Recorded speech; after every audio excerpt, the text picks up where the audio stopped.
Okay, we're trying to prove that if a quadrilateral is equilateral, meaning all four sides are the same length, then its diagonals, those are the lines that cut through the middle, are perpendicular. Right, so we're going to try and prove that. And we're going to use a basic, we're going to use this two-column proof type of setup, where we have a set of statements, and for each statement we have a reason why we know it's true. So along the way, our reasons are always going to start out with a given, our given information, stuff that we were just told is true. That's where we start. And then every reason after that is either something we've already determined earlier in the proof, we've figured out from a previous proof, or something we just know to be a fact. All right. Now, let's take a look. Our given information here is that, hold on a second, is that AD and DC are the same length. So AD is congruent to DC. We're also told that AB is congruent to BC. AB congruent to BC. Okay. Now, we also know that DE is congruent to itself. Okay. And the reason we know that is, well, we could say that DE is just everything's the same as itself, and that's a reflexive property. So if you see that come up in a proof, then that's just a reason we give for why something is the same as itself. Well, why would we need to say that something is the same as itself? Well, because part of most of these proofs is to show that we have two congruent triangles somewhere. So I'm trying to gather enough information to claim that two triangles are congruent, and then once I know that they're congruent, I can say that individual parts of them that I didn't previously know were congruent, I now know they are. I can justify claiming that they're congruent. And that leads us to other conclusions down the road. But we always start by trying to show that these two triangles are congruent.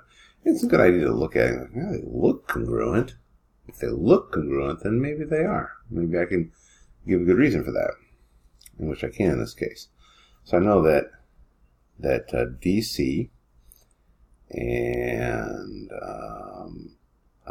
DA are congruent. I know that DE is congruent to itself. Oh, hold on a second here.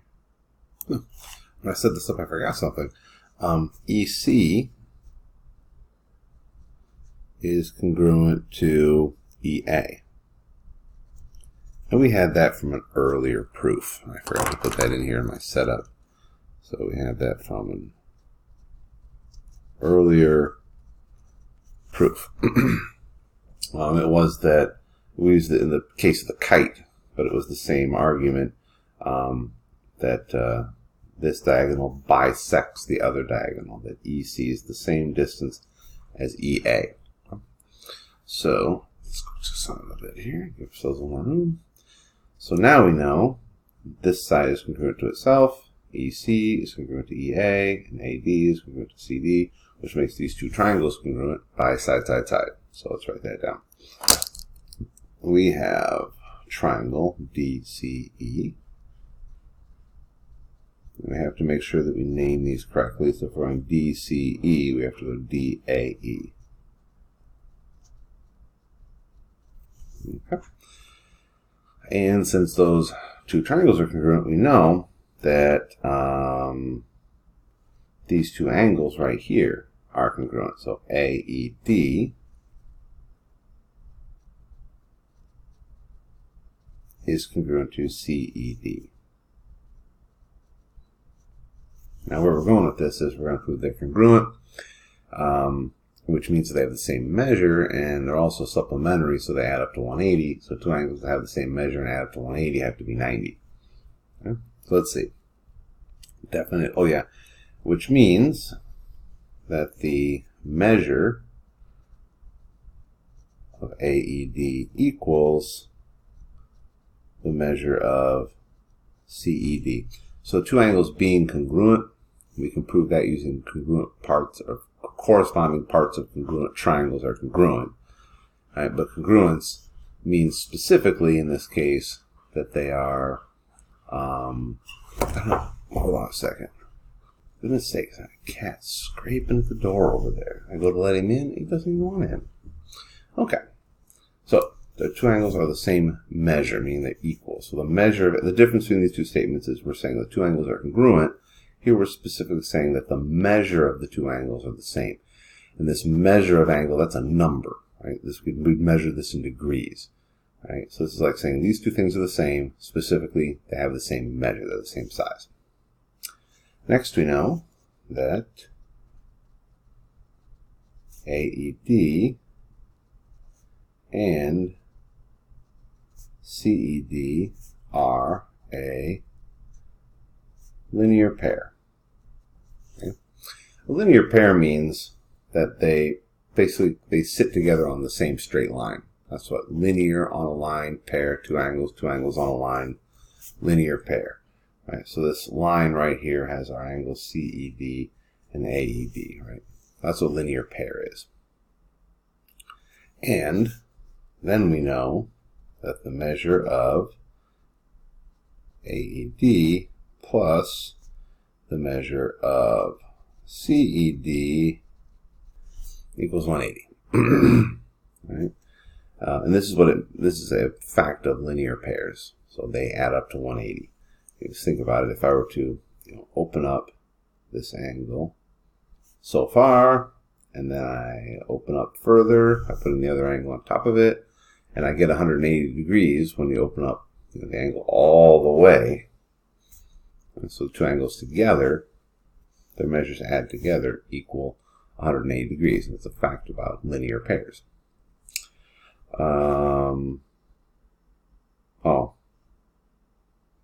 Oops, I put that in the wrong line. Technically, I should write linear pairs are supplementary. I should write AED and CED. Goodness, that cat is back at the door again. Okay. Are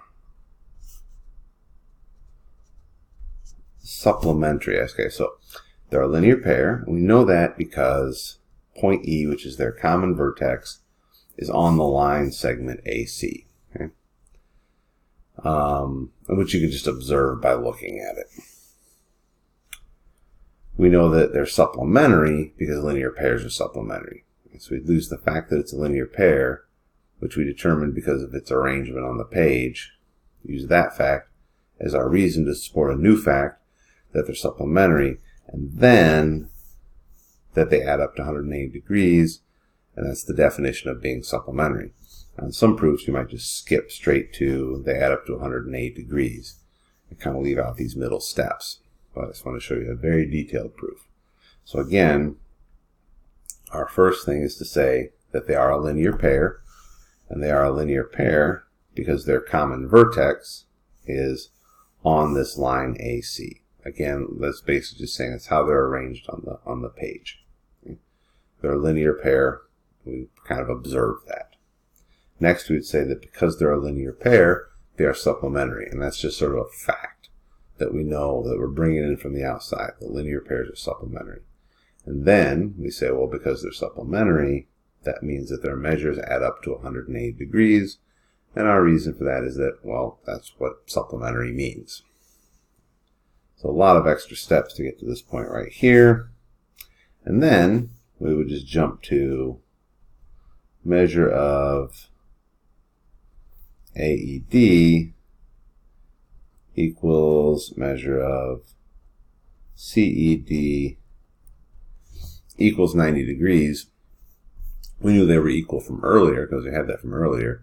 And just a little bit of algebra, I guess. We could come up with more complicated multi-steps to go and prove this, but I mean, two things add up to 180 and they're the same. They have to be 90 each, and we're just going to call that algebra for now. I put a little star next to that because it is a little bit sloppy, but we'll deal with it. And next, we're just going to say that AED and CED are right angles, right? And how do we know that? Well, it's the definition of what a right angle is. They're 90 degrees. That's a right angle. Definition of a right angle. They're right angles.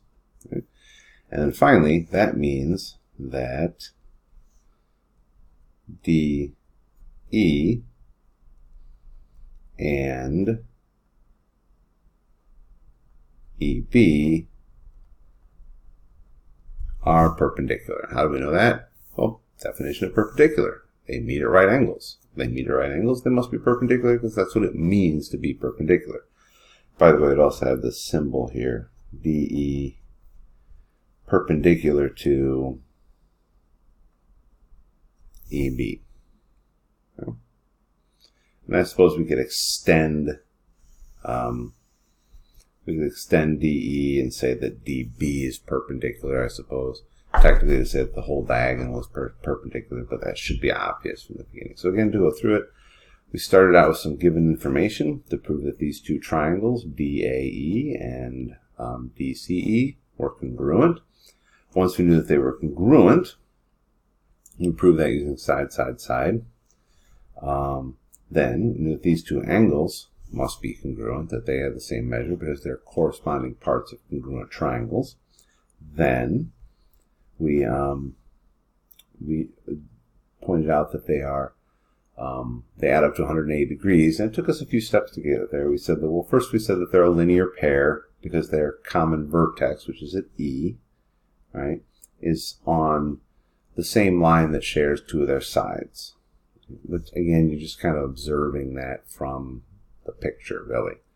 Right? We notice that they're a linear pair. Linear pair, this means that they form a straight line together. They said, well, because they're a linear pair, they're supplementary, and that's just a fact we're bringing in from the outside. Linear pairs are supplementary. And we said, well, since they're a linear pair and they're supplementary, then they must add up to 180 degrees because that's what it means to be supplementary. And if they add up to 180 and they're both the same, they must each be 90. And that was just a little bit of algebra. Then we said, well, if they're both 90 degrees, then they're both right angles because that's what it means to be a right angle. And if they're both right angles, then these two segments must be perpendicular because that's what it means to be perpendicular. It means that they meet at right angles, and they meet at right angles. There's some extra steps put in there that may not necessarily be necessary, but I wanted to point them out because sometimes people will use these extra steps in a proof. For example, saying that things are supplementary and then making the conclusion that their measures add up to 180, right? Because that's what it means to be supplementary. Some proof writers might just skip straight to they add up to 180 on one, or saying that, you know, they're equal, their measures are 90 degrees each, which makes them right angles because that's the definition of a right angle. Some people might just jump right in and say they're 90, or just say, well, if they're 90 degrees, then that means that the lines are perpendicular. Right? They might skip this right angle step or something like that. So, depending on how much detail the proof writer wants to go into. But we have now proven that in an equilateral, equilateral quadrilateral, the diagonals are perpendicular. But notice, we never actually used this fact right here, right? That AB and CB were the same. Never used that fact. And so, it seems as though the same proof might apply to this shape right here, right? Where not all four sides are the same, or just these two and these two are the same. And in fact, it does apply to that situation as well. So this is a rhombus, where the diagonals are perpendicular, and this is a kite, which is like kind of a rhombus that someone tugged on one of the vertices and pulled it all out of whack. Diagonals are also perpendicular here, and the same proof would apply to both shapes.